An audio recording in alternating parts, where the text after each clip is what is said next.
Everyone, welcome back to my channel. কেমন আছো তোমরা সবাই? আশা করছি সবাই খুব ভালো আছো আর আমরা খুব ভালো আছি। তো দেখতেই পাচ্ছ, এই যে আমরা বেরিয়ে পড়েছিলাম সেদিন ছিল 20 ডিসেম্বর। আর সেদিন স্নানযাত্রা ছিল যেহেতু, তো সেই হিসাবে আমরা হঠাৎ করেই প্ল্যানিং হয়েছিল, আগে থেকে কোনো ঠিকঠাক ছিল না।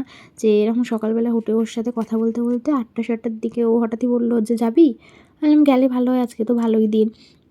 তো এই যে, আর মারাও যেহেতু এসেছিলো, দেখেছিলে ভিডিও, তো মাও দক্ষিণেশ্বর যেহেতু কোনোদিনও আসেনি, তো মারাও গঙ্গা স্নান করে দক্ষিণেশ্বর যাবে বলে চলে এসেছিলো। আর এইদিকে আমরা গিয়েই তাড়াহুড়ো করে স্নান দান করে নিয়েছি, নিয়ে পুজো দেওয়ার জন্য ডালা কিনতে যাচ্ছিলাম।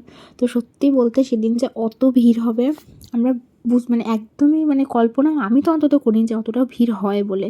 কারণ কি বলবো, ডালা কিনেছি আমি জানি, হ্যাঁ ঠিক আছে, নর্মালি লাইন পরে সেভাবে পুজো দিয়ে বেরিয়ে আসবো, কিন্তু ঘাটে তো ভিড় ছিলই, সেটার কথা বাদই দিলাম।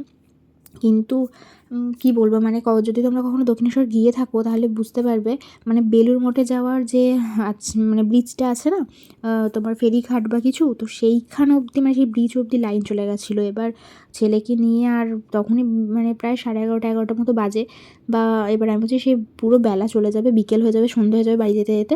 ওই জন্য লাইনে দাঁড়াইনি, কিন্তু ওখানে যেতে গিয়ে একটা মন্দির পড়ে মা কালীরই, খুব সুন্দর দেখতে। তো আমি আগের বারে যখন গেছিলাম ভেবেছিলাম যে এবার যদি আসি মায়ের কাছে পুজো দিয়ে যাবো।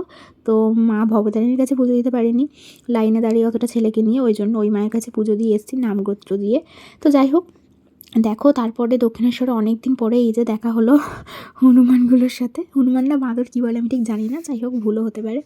তো এই যে দেখো আমার ছেলে কেক দিচ্ছে ওদেরকে, এই যে খাবার কিনে কিনে দিচ্ছে। আর অনেক অনেক মানে এতবার গেছি দক্ষিণেশ্বরে, ছোটোবেলায় তো অনেক দেখতে পেতাম, কিন্তু তারপরে এইবারে যাওয়ার 2-3বার গেছি, এইবারে যাওয়ার আগে আর কি, তো তখন কখনোই দেখতে পাইনি আমি।